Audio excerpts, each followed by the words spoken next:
And what's up, nerds? My name is Brendan. I am the nerd of many faces, and you'll notice that there is no one to my right.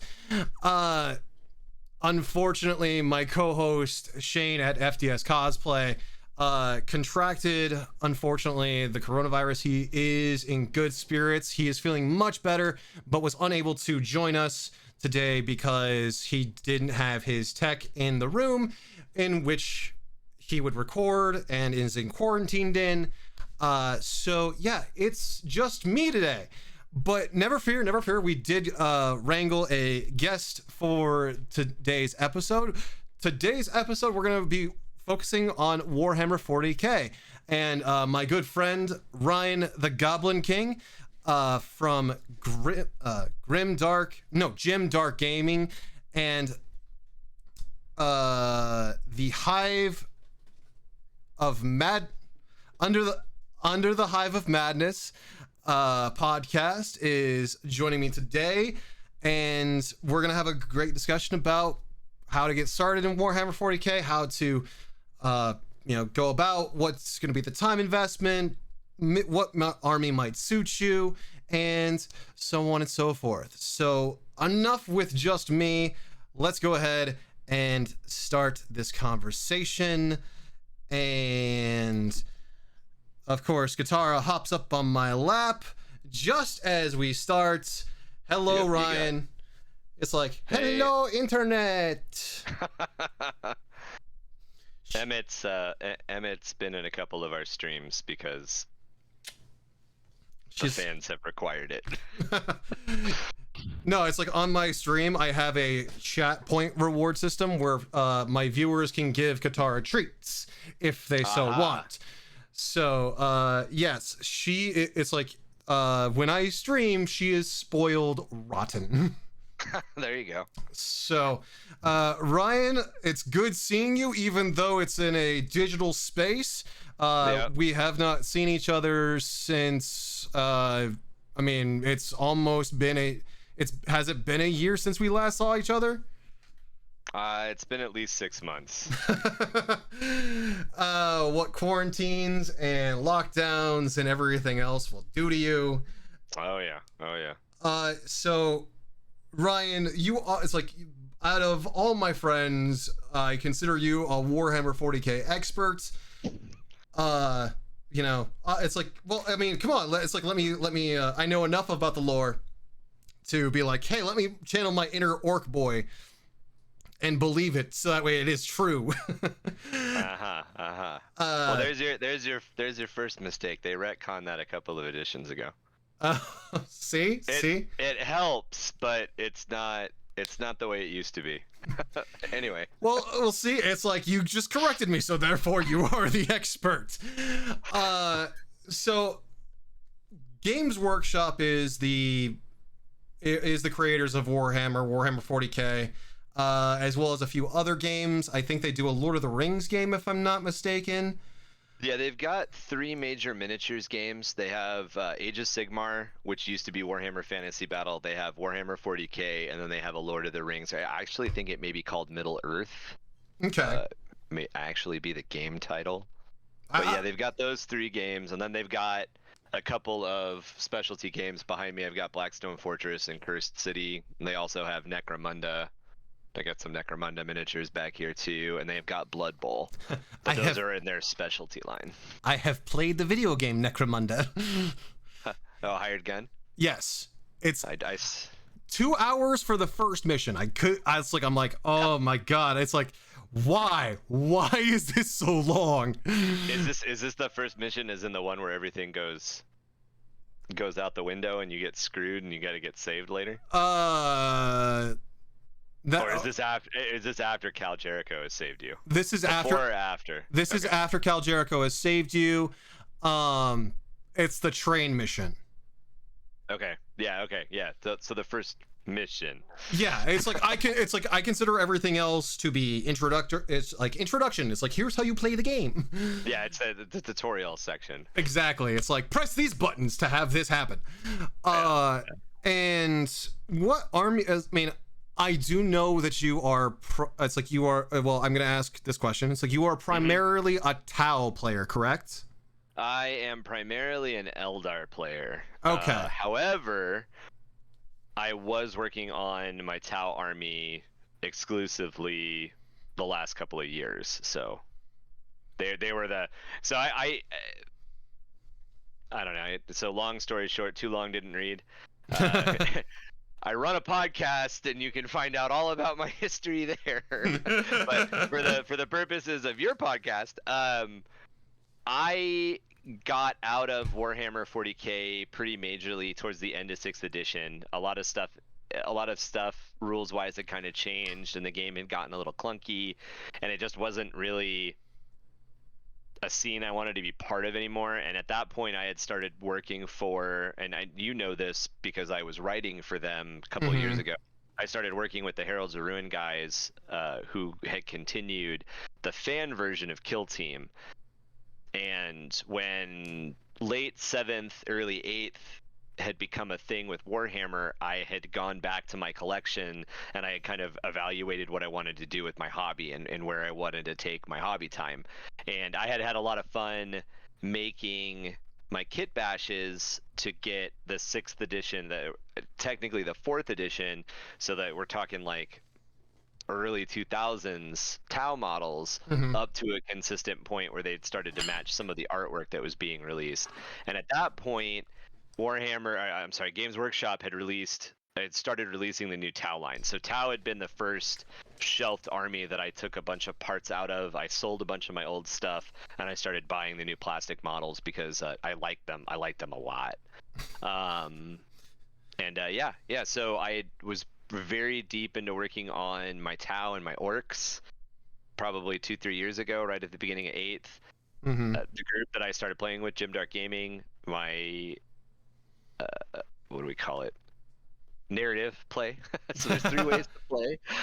So our Southern California narrative group is called Jim Dark Gaming, and I started playing with those guys probably 2-3 years ago, towards the end of 8th, or towards the beginning of 8th, and I was playing predominantly Tau. Fast forward a little bit, I went back, and when COVID started, this thing that we've been dealing with for what seems like forever. When COVID started, I went back and I took everything out of the shelf, everything out of the boxes, everything off the shelves, and I laid it all out, and I started making some hard decisions about what I wanted to do with my hobby moving forward, understanding that quarantine was going to be the thing, and understanding that my play group had been reduced to 4 people. You know, we weren't going to RTTs, we weren't going to local game store, LGS tournaments, we weren't getting involved in release days. Obviously, as you know, as we both know, because we've worked together in the past on this stuff, the gaming convention scene is, what was on hiatus for a couple of years at least. And don't know if it's gonna. It's like at this point in time, we don't know if it's gonna come back at this point. Oh, we're trying for February, but I can tease more of that later. You can tease more of that later too, actually. But anyway, so I looked at everything I had. I decided to sell my Space Marines. I decided to sell my Grey Knights down to just a kill team. I kept a kill team of Grey Knights. I decided to sell a bunch of I sold my entire Imperial Guard army. And then at that point, I reinvested in the stuff that I wanted to reinvest in. One of the things that I had always wanted to do when I had started the hobby, but the technology wasn't quite there, the models weren't quite there, and the disposable income probably wasn't quite there, is I had always wanted to do an Exodite Eldar force. Okay. So probably midway through 8th edition, I started working on my Exodite Eldar army, doing some pretty heavy conversions with Age of Sigmar stuff.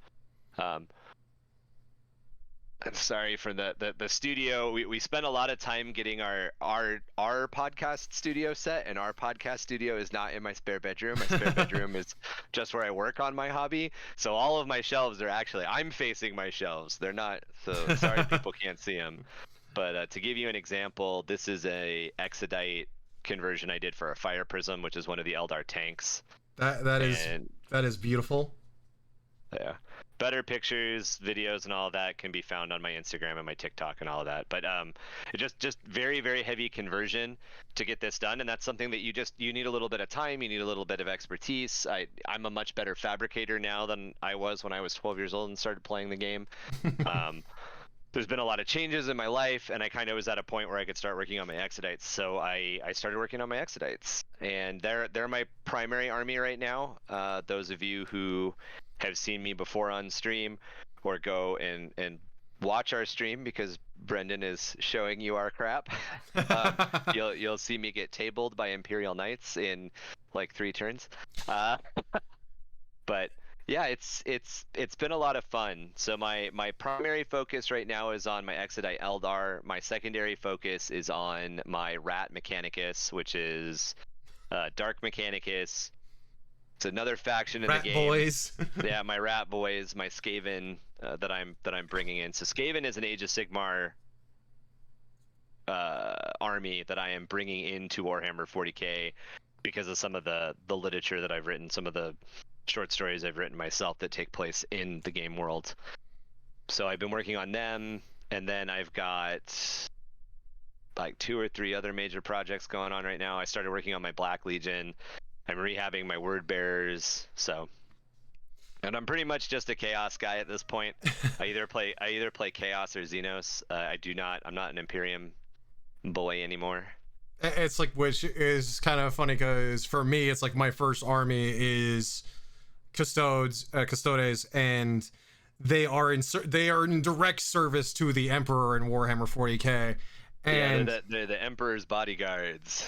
You're the enemy, man. hey, we can be frenemies. It's okay. It's as long as everybody's having fun at the table, it's all good. But yeah, so that was a shotgun of information about my own hobby, which probably doesn't make a hell of a lot of sense. Well, I mean, yeah, everyone has to start. Well, okay, so where did you started first with Imperials, right? Space Marines? I started first with Eldar. You started first with the Eldar, okay. Yeah, my hobby story started when I was 12 years old mowing lawns in Washington State. And I did 2 things with my money. I bought alpha and beta release magic cards because they were available. They weren't in packs yet. You didn't get a booster pack back then. You went in and there was like a plastic bag with a hole in it, and there were just 15 cards in it. That was it. That was how you bought magic cards back then. So I bought Magic the Gathering cards from a local shop that was actually attached to like there's a chain up there called Fred Meyer. You should know because Fred Meyer should be your hometown as well. But for those of you who don't know, Fred Meyer is like a CVS, somewhere between a CVS and a Walmart, and they usually have like a strip mall built on the outside, and then there's an entrance. I don't really see it in Southern California is a thing that happens. So, but there is a comic book store right outside the entrance to a Fred Meyer, and I used to go in there to get all my cards. And then one time I went in, and there was this really, really awesome like collection of 5, I think, Fire Dragons, 2nd edition Fire Dragons, and I really, really liked them. I thought they were the coolest looking miniatures I'd ever seen. And I bought a starter box of Eldar, and it's not the type of starter box that people think of nowadays because this was like late 2nd edition. There was no army in a box. Yeah. It was 5 metal. It's my Dark Reapers. I bought a box of 5 metal Dark Reapers. So it was 4 normal Reapers and then 1 Exarch. And I still have those models today in my army. They're not on a shelf where I pull them down and show them off. But I bought those guys. I painted them up. They looked horrible. I had no idea what I was doing. I used them in D&D games. I used them in BattleTech games. I used them as Magic the Gathering counters. I just used them. And I pretty much did that probably up until late 2nd edition, early 3rd edition when I started working for Wizards of the Coast at the retail level. And when I started working for Wizards of the Coast at the retail level in a store, I split one of the 3rd edition Start Collecting boxes with a buddy. So we each bought a box, and it was half Space Marines, half Dark Eldar. Uh, I still have the third edition core rulebook that came in the box. I've got some other older stuff, but I'm not going to pull it out of boxes to show it off. It's like that book is probably worth some money right now. I had 2 of them. I gave one of them away. Somebody was like, "Hey, I was wondering if you got, where I might find this." I'm like, I got you. And then like maybe 5 years later, somebody was like, "You probably could have sold that." I'm like, it's fine. I don't know. All right, sitting on my shelf right now, I have the 3rd edition, the 4th edition, the 5th edition, the 6th edition, and the 8th edition core rulebooks out. In my bag, I have the 9th edition core rulebook. I got a lot of core rulebooks for Warhammer. But anyway, at that point, yeah, so my buddy Gabe and I each bought the starter set. He gave me all the Dark Eldar. I gave him all the Space Marines. I got really into Dark Eldar at that point, and then that is right around the time they started to release, or maybe late 3rd, early 4th. Time is a weird construct to try to remember. We're talking like 99 to like 2003-ish era right now. I bought the Start Collecting Eldar box set, which came with, I think, 20 Guardians, a tank, and some other plastic models. There wasn't a lot of plastic models. There's still not a lot of plastic models for Eldar. In fact, some of the models that I got then are the same sculpts that are being sold now. And that's a big contention with Xenos players like myself, is that we're really hoping that Games Workshop releases some new Xenos figures soon. Because it's been a bit. I'm still using models. If you go to the store right now and you buy a box of plastic Guardians, they're the same models that I have that I bought in 2000, early 2000s. They were copyrighted in 2003. So hey, G-Dub, since you listen to my podcast and obviously listen, we need more Eldar. We need new Eldar. But yeah, so I started playing Eldar and Dark Eldar, switching back and forth. Then I got into Tau. I got into Space Marines. I got into Imperial Guard. I got into Chaos Space Marines. I basically did what a lot of people do when they get at their first couple of real months in the hobby, is I meta chased for a while. So for about a year and a half, as I worked for Wizards of the Coast, I would buy whatever army was performing the best in the meta. And I would only have like 1,500 points of it, because that's all you needed to table. And then tournament's 2,000, right? Now it is. Okay. Now it is. Yeah. So Escalation came into play, I want to say late 4th, early 5th, and Escalation was a play style where you would start with 500 points and you would rack it up to 2,000 points, and then you would have a 2,000 point battle. Okay. And now, and since then, everything's been kind of filtered out at 2,000. But in this, again, mind you, back in the day, a lot of the people that were putting these tournaments on and these shows on were either fan conventions or LGSs. There wasn't a national tournament scene. Wow. IWS, IS, this is really bad. The thing that exists that controls Warhammer matched play. Frontline Gaming is going to be like, that's it, Ryan. No more street cred. Get out.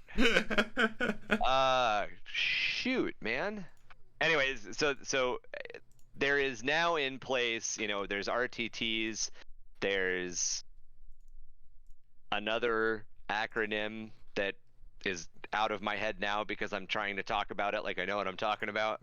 But now there's like worldwide, or at least national level, tournament organizations that exist, and they've got rules and they've got a bunch of stuff set out, and that's usually about 2,000 points. But back in the day, it was like, here's a 1,000-point game, here's a 1,500-point game. So I kind of had gotten to the point where I had 1,500 points of everything, and with 1,500 points back then, I could add a couple of things or change a couple of things or throw in like some heavy weapons guys, and I'd be at 2,000 if I needed to.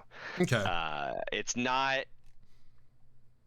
probably that I had a bunch of extra stuff. When I sat down and went through my Eldar, my Tau, and my Orcs to figure out what I was going to do, I was like, oh man, I got like 6,000 points in some of this stuff. So I may have had way more than 1,500 points, because you just kind of slowly collect.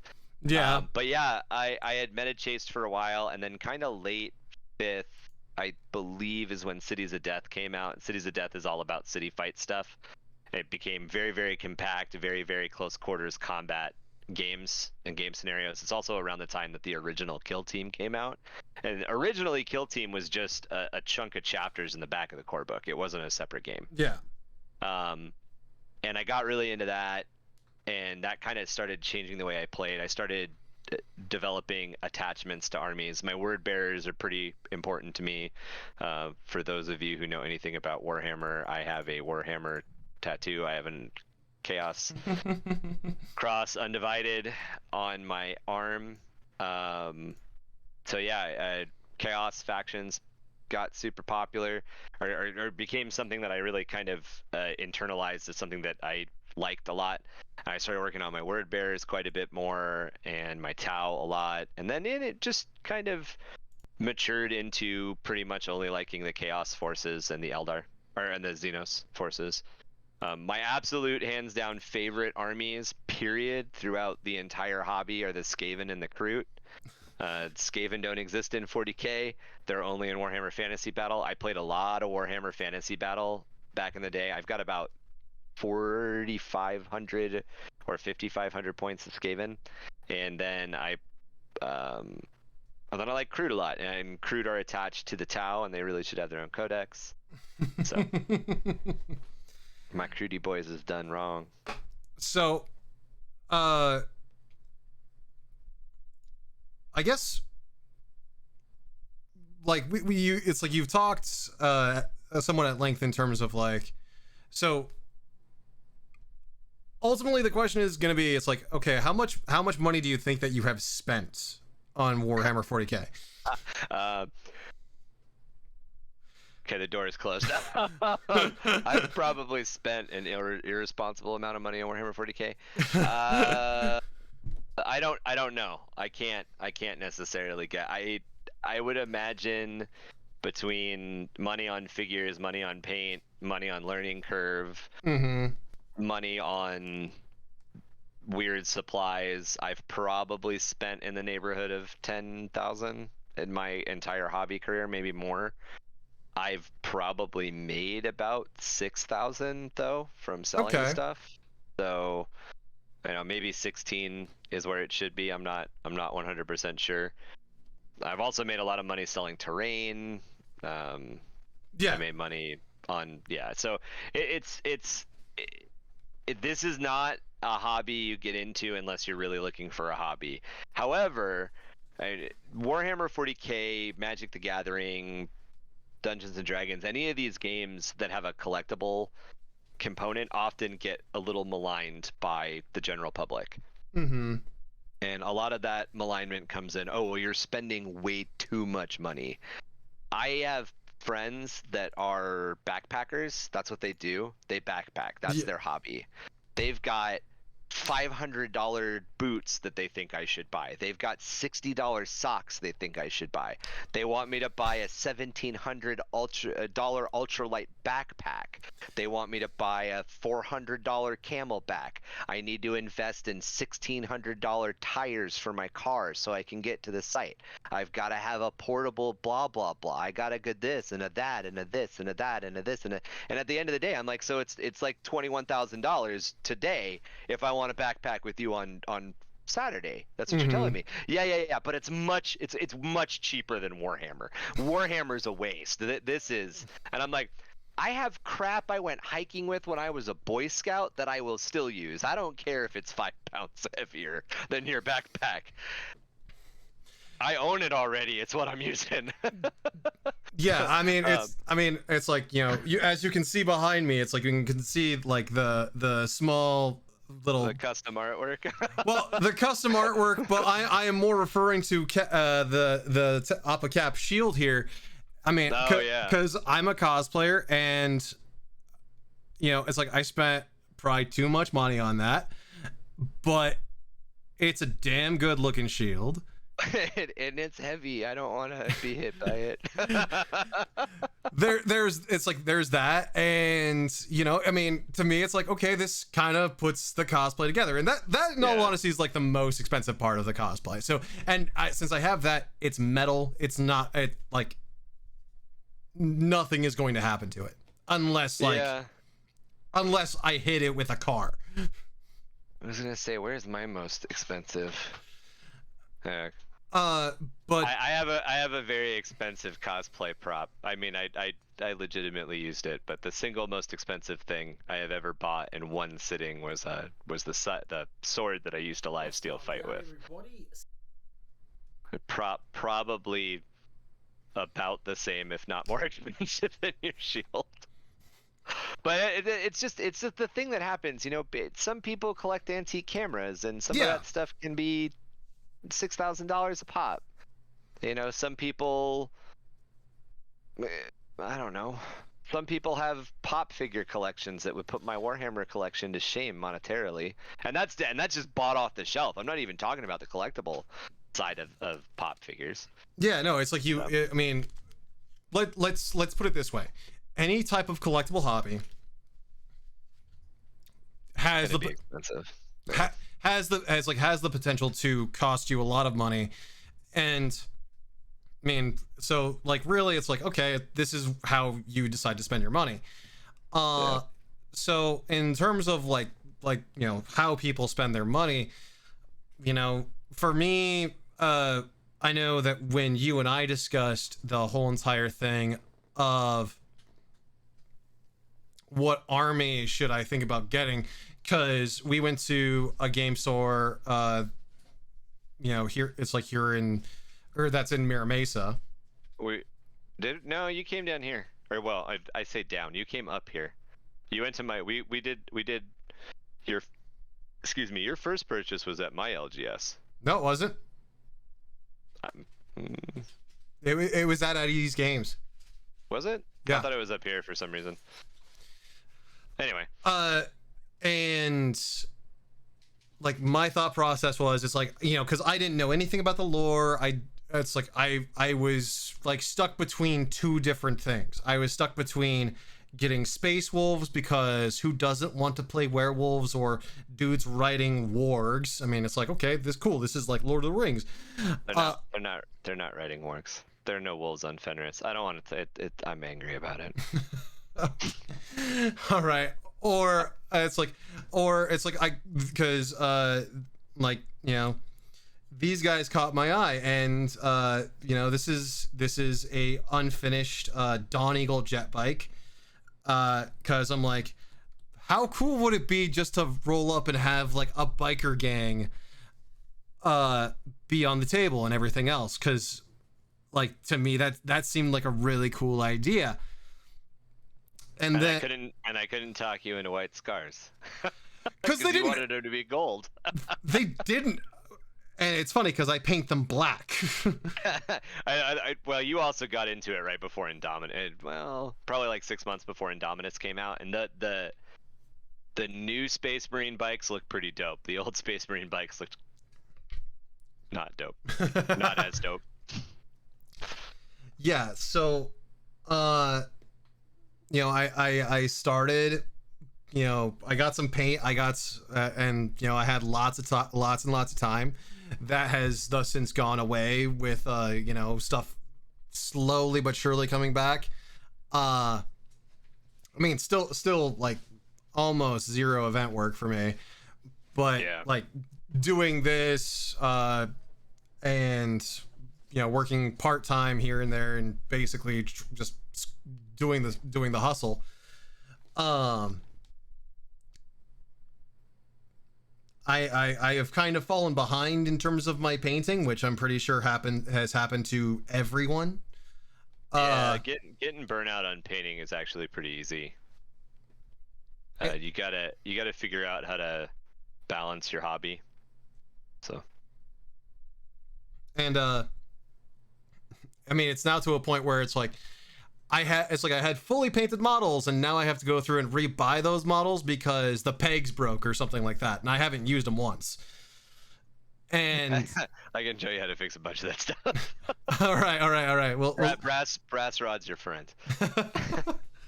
and so I mean, part of me is like, it's like, God dang it, and going through and just trying to make it that way. It's like, okay, like I want to have a serviceable army, so that way when I do have a chance and I do have an opportunity to come up and join you guys, I can not look like a complete idiot.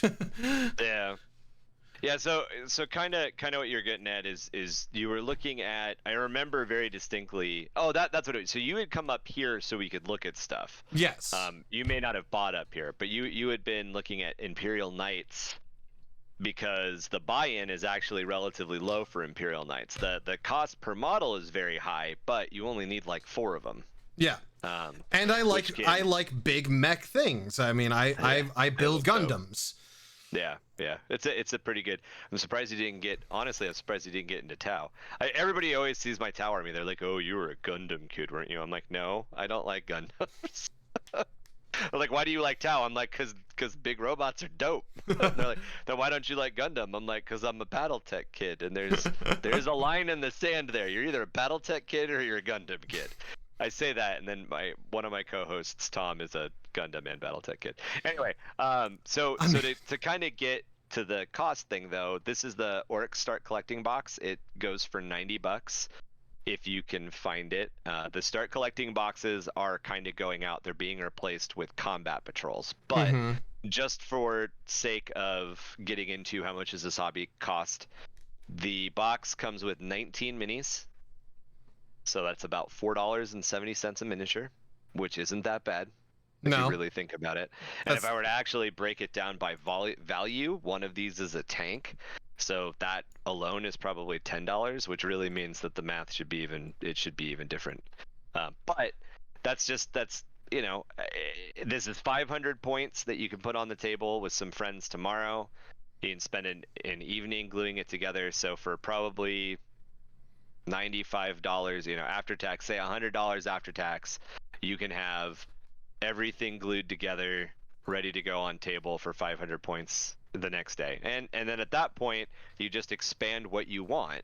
Yeah. And a lot of the ways that the escalation leagues work, or a lot of the ways that now they're called, escalation isn't really a thing anymore. There's a game mode called Crusade now, which is very much designed for that kind of like RPG light legacy gaming style. The more that you play, the more your power level for your army goes up, the more your point level goes up. Those are kind of built for along the same thing. You might have 250 point games, and then you're like, okay, well, I'm going to bring another unit, so I'm going to spend $60 on a box of 10 guys. And again, $60 on a box of 10 guys, you're $6 per model. That's not terrible. Yeah, if you break it down per model, it's not that bad. It's pretty competitive as far as a lot of stuff goes. Kingdom Death is another game that I know that a lot of people are starting to get into, and the models look beautiful, but being that I Kickstarter backed some of their STL models because I also 3D print, I can tell you, I have obviously I can print as many as I want because I have the STL because I backed the Kickstarter, but I definitely spent more per model that way than I do on Warhammer stuff. Okay. And I don't really know why I would need 10 girls with bunny ears and bustiers that are in the exact same pose. In fact, I kickstarted Kingdom Death because the monsters looked really cool, and they're like, here are the heroes, and I'm like, wait a minute. There's this baby death thing with fucking 90 arms and 77 eyeballs, and the thing that fights it is an anime girl with big boobs? What? I mean, it's like I guess people just. What? I don't understand. People need their waifus. I don't know. And that's one of the things with Warhammer that's always been kind of consistently interesting to me is that Warhammer, Age of Sigmar, Warhammer 40K are locked into the grim dark genres. Age of Sigmar not as much, but the grimdark genre being being coined because of Warhammer. In the grim darkness of the future, there is only war. There's not a lot of big tittied anime waifus in Warhammer. I mean, it's like and by not any, I mean none. There's none. Well, I mean, they just came out with Adaptus Sororitas, the Sisters of Battle. The Sisters of Battle, so it's like angry nuns with guns. They're not. You're not wrong. It's still Baroque power armor. I mean, yeah, I guess it's anything that existed in the late 1980s taken to 11. For I know that, and Chaos has some of that. There's some Chaos sexiness, but it's grimdark. You know, the Sisters of Battle are renowned galaxy-wide for torturing people to death in horrible ways. It's just, you know, it's not Bunny Girl that's gonna do a TikTok video. It's none that's gonna shove a gun down your throat and pull a trigger like 10 times. It's just a very different mindset.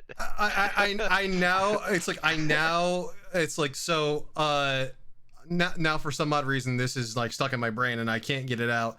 So the nuns that were walking with Cersei were it's like Lannister in the Shame episode. Oh yeah, just give them guns. That's it. and like skin tight leather bustiers, but there's skulls here that are like metal armor. That's like done. That's the best way that I can describe it.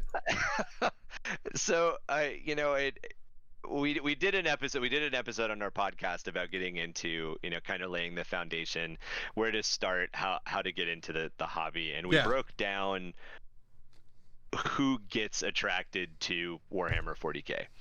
And end of the day, it's you know, the late 80s is when it was created. It came out a lot of the weird science fiction that was being written in the 50s, 60s, 70s. It was inspired a lot by some Lord of the Rings stuff. It was inspired by Dungeons and Dragons. There's a lot of inspiration that went into the way that they designed Warhammer 40K. In fact, you can draw direct allegories from a lot of stuff in the Dune universe, D-U-N-E, not Doom, Dune, as in Frank Herbert. Yeah. To things that exist in the Warhammer 40K universe. In fact, the Bene Gesserit is a direct. You can draw direct comparisons between the Honored Matrons and the Bene Gesserit and the Sisters of Battle. And the Silent Sisters, who you know about. The Silent Sisters, who work with the Custodes a lot, are known for literally high-kicking people to death. The Honored Matrons in the Dune universe are known for high-kicking people to death. Like, there are some leveled comparisons there, but you know, it's that heavy metal goth movement that was really popular and didn't leave some of us in the late 80s, early 90s, is very much the aesthetic that Warhammer 40K is lovingly embraces. You know, this is Spinal Tap joke. It's take your science fiction and turn it to 11, and you've got Warhammer 40K. One of the coolest models that they have for the Chaos guys, it literally is a noise marine playing an electric guitar that's got a gun strapped to the bottom of it. That's where. Which it's like so. What you're saying is Mad Max Fury Road is a little bit inspired by, well, and Mad Max in general is a little bit inspired by Warhammer 40K. Of course, there's a lot of things that have been inspired by Warhammer 40K, and some stuff that was just outright stolen. There's a very famous company that's going through some trials and tribulations right now that tried to create 2 games based on Warhammer, based on Games Workshop intellectual property, and both times Games Workshop was like, no, do not release that game. And both times said company was like, okay, so if we change our homework 10%, and those are very, very popular crafting games, and they're not Minecraft. Oh, so subtle. So subtle. I thought it was pretty subtle. And so what are... Okay, so we've talked about a little bit about the Space Marines. We've talked a little bit about the Eldar. I've talked... Like... You want me to actually give you a setting overview? I mean, what, like 45 minutes in, let's talk about the setting of Warhammer 40K? Hey, 39 minutes, 40 seconds. Well, no. Okay, because like there's a lot of information out there, and I forgot what's the, because I told you, it's like I had like messaged you, it's like, hey, this is really good. It was some series that's on YouTube. I can it's like I'll probably put it in the link. Oh, Astrades? Maybe it was. So the Space Marines just like owning the crap out of a bunch of things, and then they fight. There was that, but there was also there's also a series that I found that basically goes in and talks specifically to each Oh, I know. Yeah, you're talking about Luthien 09, I think. Maybe, like he goes, the gentleman goes in and talks in depth about Adaptus Custodes, Tyranids, which is another army that we haven't listed. Yeah. So there's definitely a lot of resources out there. Under the Hive of Madness is a resource as well. We're in our first, we're under 30 episodes, so we haven't covered everything yet, but we actually take a different tack on it, which I can talk about later towards the end. But there are a lot of resources that exist to kind of get the intro that you need, and there's a lot of great YouTube resources. There's a lot of podcasts. Oh, excuse me, that was gross. I'm very sorry, audience. But to give you the elevator pitch, to give you the I'm going to keep moving so my camera freaks out and has to autofocus every 20 seconds. Warhammer takes place essentially, so 40,000 years in the future. Right. We keep talking about Warhammer 40K. So the current meta, or not the current meta, the current lore for Warhammer 40K is that it is the year M42. And M42 means it is 42 millennia after the birth of the biblical figure known as Jesus Christ. Okay. So it is not, yeah. So it's 42 years after essentially what we would call 0 AD. All right. There's a lot of things that have changed. The way that they split up a year, the way that they count time is very different, and a lot of things have changed. But the game and the lore itself is told from the perspective of the Imperium of Man. And the Imperium of Man went through a rise through a golden age of technology. During this rise through a golden age of technology, they hit a couple of speed bumps, one of which was creating the Men of Iron, which caused an event called the Dark Age of technology, where essentially humanity spread to the stars. They created robot servants. The robot servants rebelled, blah, blah, blah. This all happened in the past. By the time that year 40,000 has happened, the Imperium of Man is a stagnated empire. It is the late, very, very late stages of the Roman Empire, the original Roman Empire. The Emperor has been mortally wounded and essentially quasi-dead, entombed on the Golden Throne of humanity, or a Golden Throne of Terra, for 10,000 years. He was wounded by his son Horus in an event called the Horus Heresy, which took place in 30,000. And humanity is beset on all sides by alien threat, and from internally the threat of heretics and chaos. So one of the really big, as far as a setting goes, the big takeaway is it is a far future science fiction setting that takes place in Earth's, in the Milky Way galaxy's alternate future. There is a level of reality underneath our reality called the warp, which allows faster than light travel. However, the warp isn't empty. It's full of hungering intelligences. And those hungering intelligences feed on the psychic manifestation of the races that exist in the galaxy.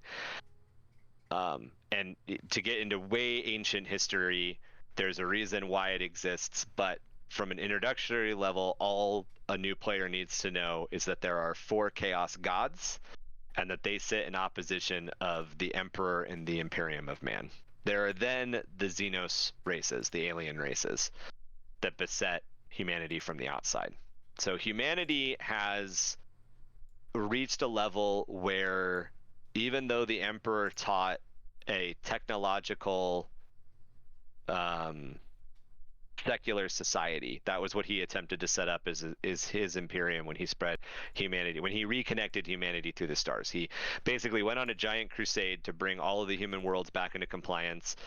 At a certain point, he had to take a break. He put his son in charge. His son Horus is the person who rebelled and caused the Horus heresy. Horus is the person who injured the Emperor mortally.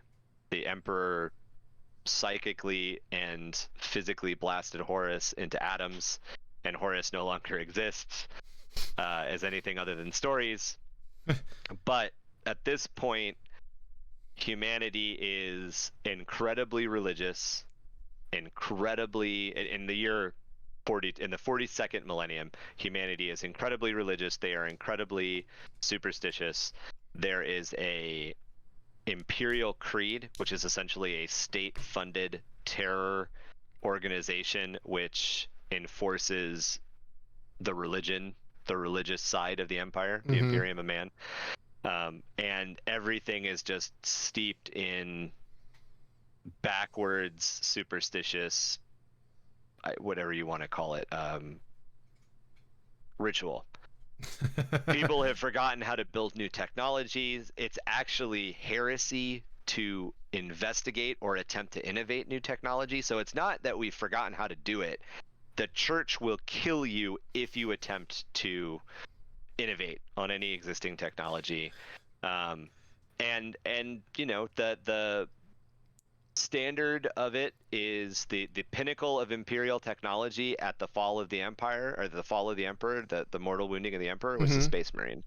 And the Space Marines are very synonymous. They're kind of the poster boy of the setting. However, a lot of people think that that means there's hundreds of thousands of millions of Space Marines. There aren't. There's 1 million Space Marines total for the entire Milky Way galaxy. The Imperial Guard, which is the humans, normal people, not super soldiers, are far outweigh the existence of Space Marines. But yeah, Space Marines are super soldiers. It's your very, very standard science fiction super soldier. It's a super soldier who wears battle armor that basically makes him a walking tank. They carry guns called bolters, which fire mini reactive grenades or rockets. It's like all this time. It's like from the point in time when you mentioned religion, my brain went, no one suspects the Spanish Inquisition. Oh yeah. There's an entire organization called the Inquisition, and no one knows they exist, so no one ever expects them. They just show up. It's like, like, we're here. Wait, who are you? Oh, you're gonna kill me. Great. Yeah. So there's the human factions, the major playable human factions. So the major thing lore-wise that happens when the Emperor wanted to reconnect the entire galaxy was he had this plan. But Earth itself, Terra itself, which is actually Earth, didn't have enough technology, didn't have the ship foundries, didn't have the background resources to expand to the stars again. So he had to make a deal with the priesthood of Mars. So that's kind of where that first wedge in his original idea gets hammered in. Okay. The Mars, when the Dark Age had happened and Earth and Mars had been disconnected, and the unification wars, basically Earth turned into Coruscant from Star Wars. You know, there is no, the oceans have boiled away. There's no life left anymore on Earth. Everything comes from super technology, and like people eat the one of the primary foods is called corpse starch. It's starch made out of corpses. Ground up insects is something else that people eat. Like it's a very, very grim and a very, very dark setting.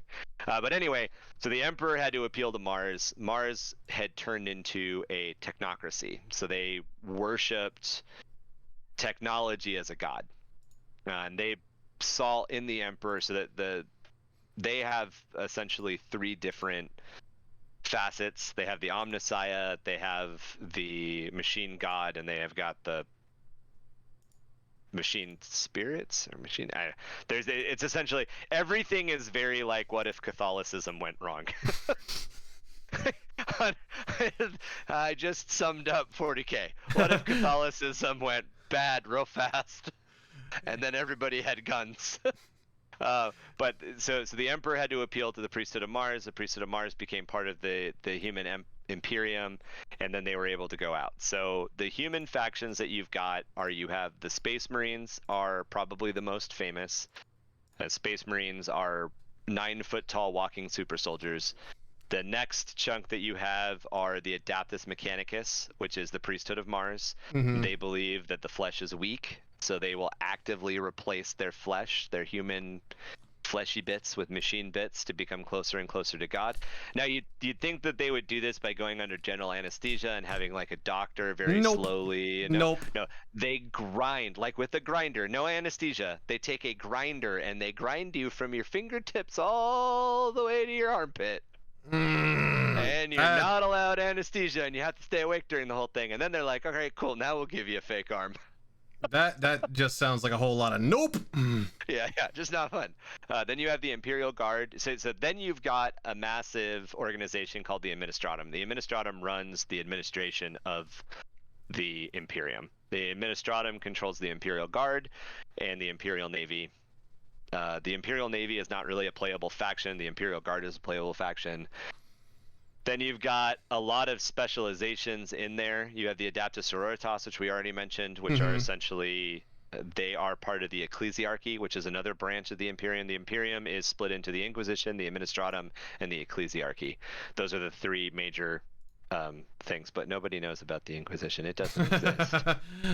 It doesn't exist. No one's ever seen anybody ever. No. You know, an Inquisitor comes onto a planet and they're like in a parade, and the Inquisitor's immediately like, excellent.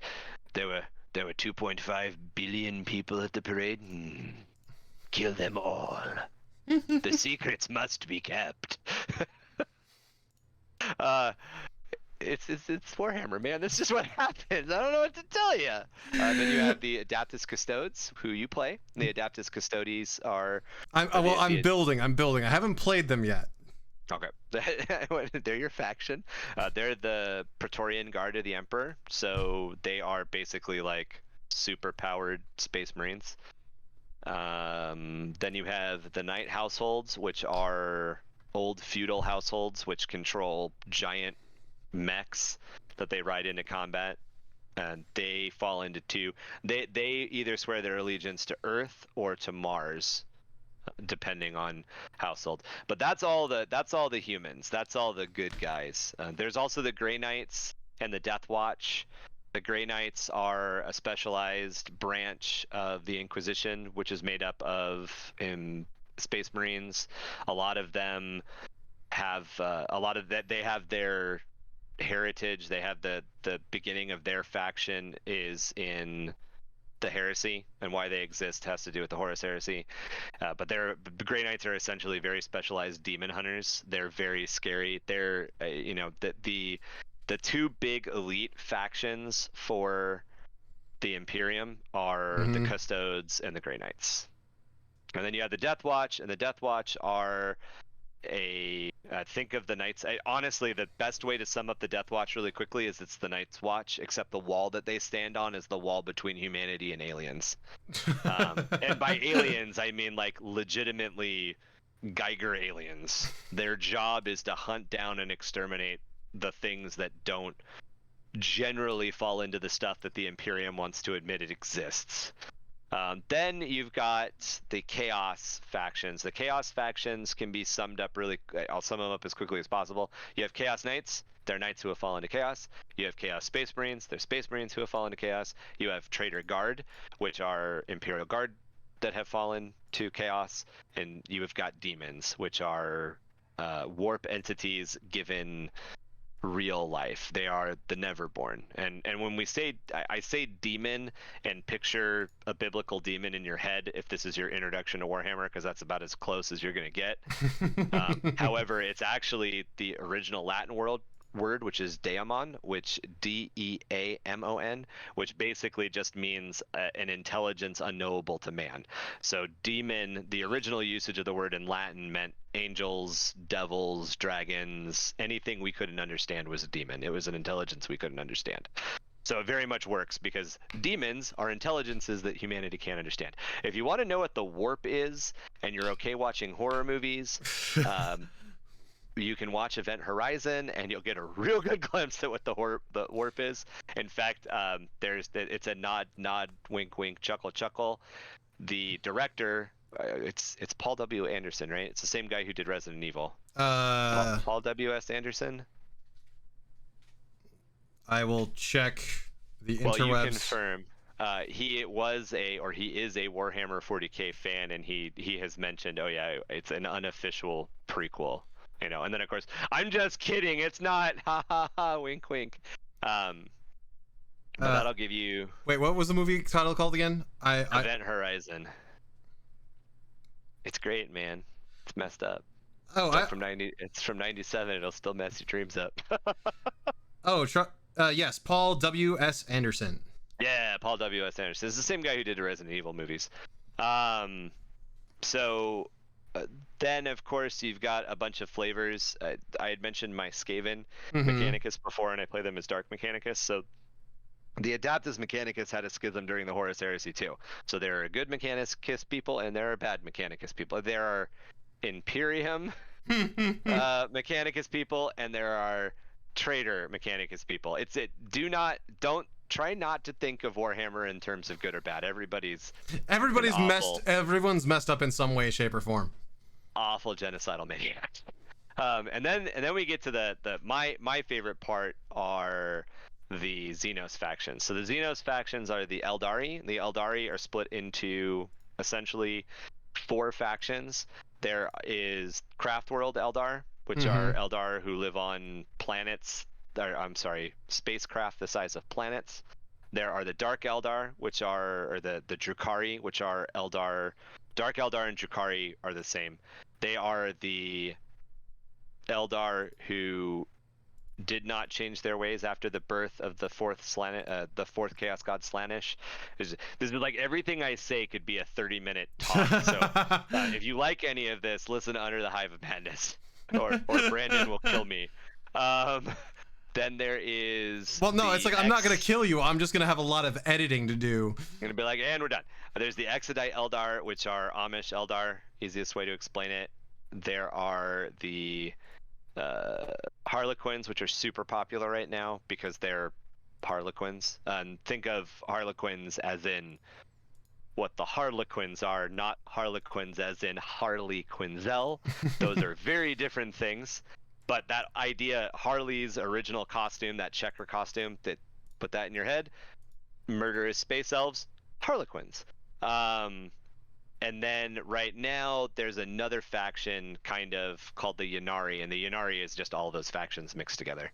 Then there's the Necron. The Necron are the original galaxy-spanning are the second galaxy-spanning galactic civilization, and they fought against things called the Old Ones. The Old Ones created the Eldar and the Kork, and we'll go back to the Kork in a second.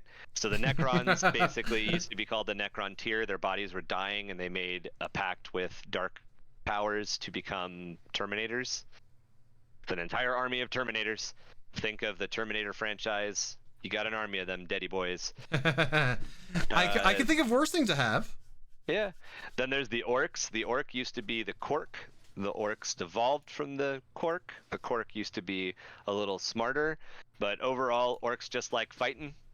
There's nothing more important to an Orc than fighting. If we fighting, we're having fun. If you're meme centric at all, there's a 4-panel meme right now, and the last panel is from the it's from the first Invincibles, where he's pointing at the table and he's like, "Math is math." He's really mad and he's pointing at the table. But like the first one is like, it's like a space marine, and it's like, we go to war for the Emperor, and then it's a chaos space marine. We go to war to to go against the Emperor, and then the Eldar are like, we go to war because we're trying to survive, and then then it's a big orc, and he's pointing at the table, and he's like, fight is fight. That's it.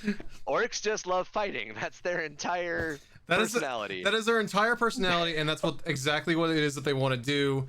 I guess it used to be such where it's like, you know, if they believed it enough, it became true, and that was that was both to their benefit and their detriment. Because I remember us, it's like I saw something where you know, some Space Marines they ran out of ammunition, so they started using finger guns, and bang, and it's like, oh, we're dead. Yeah. And it's like, wait a second, can that be a thing? Yeah, so the story goes, the joke goes that there's a bunch of guardsmen, and they're all being given their requisitions for the battle that's coming up, and they get to the 100th guardsman, and the administratum turns to him and goes, oh, we only had 99 las guns, here's the stick. The guardsman's like, well, what am I supposed to do with the stick? And they're like, well, when an orc runs at you, just point the stick at him and say zap, zap, zap. And they're like, okay. So then they go through, and you know, they get to the last guardsman again, and they're giving out bayonets, and they don't have a bayonet, so they give them a flashlight and duct tape. He's like, what am I supposed to do with a flashlight and a duct tape? And they're like, well, duct tape it to the stick, and if an orc gets really close, go stab, stab, stab. He's like, all right, cool. Continues going on until everybody's gotten all their equipment. They're out on the battlefield, and sure enough, orcs are running over the hill, and he's going bang, bang, and orcs are going, eh, and they're falling over. And then an orc gets really close, and he goes stabby, stabby, and the orc goes, ah, and he falls over. And then this real big orc comes running over the mountain, and he's going bang, bang, bang, and nothing's happening. He's backing up, and the orc gets a little closer, and he starts to try to do the stabby, stabby, stabby, and then he just hears under the orc's breath as the orc's coming, tank, tank, tank, tank, tank. But yeah, so the orcs have a special connection to the warp, and the way that they've kind of changed it for 8th edition and 9th edition is that the orcs gods Gork and Mork are existing warp entities that are actually much more powerful than the chaos gods, and because they're so much more powerful, they just don't get involved in the great game, which is the chaos gods trying to make humanity fall to them. So anytime orcs fight, they're basically worshiping their gods, and their gods are getting more powerful. But the whole idea so the joke used to be like, an orc gun works because orcs believe they have ammunition, and the function is, if an orc dies and a human picks up their weapon still functions. It might function better in the orc's hands. The orc might get like an inherent luck bonus, or they might get, you know, an orc might get 32 bullets in a magazine rather than 30, which is what's actually in it, because they have this extra belief that's conjured, but it mechanically functions. And Games Workshop within the last, I think, 2 editions is very much focused on trying to rein in a lot of the meme-ish humor. My favorite part about orcs is, because of their belief, colors have meaning, colors have magic powers. And if it's yellow, it's like if it's yellow, it must go fast. If it's red, it goes faster. Oh, if it's red, it goes faster. If it's red, it goes faster. Yellow is the one for like money. So if you paint something yellow, you're going to get more money, because gold. Oh, fair. Although their currency is teeth, and the best way to get teeth is to knock them out of somebody's face. Orcs are 100% the comic relief of the 40K universe. But my favorite thing about orcs is purple is the color of stealth. And if you ask an orc why purple is the color of stealth, they'll look you in the eye and go, well, I ain't never seen a purple orc, have you? So, you know. It's just like, okay, I see what you did there. Okay, so orcs are one of the playable factions. Then there's the Tau. The Tau are one of the newest factions that exist. Actually, the Tau are the newest faction. They were the most recently. Yeah, because Sisters of Battle used to exist back in. So yeah, I think Tau are the newest. I think Tau are the newest, because everything else has at least existed in lore. Tau were just like 4th edition. Suddenly Tau.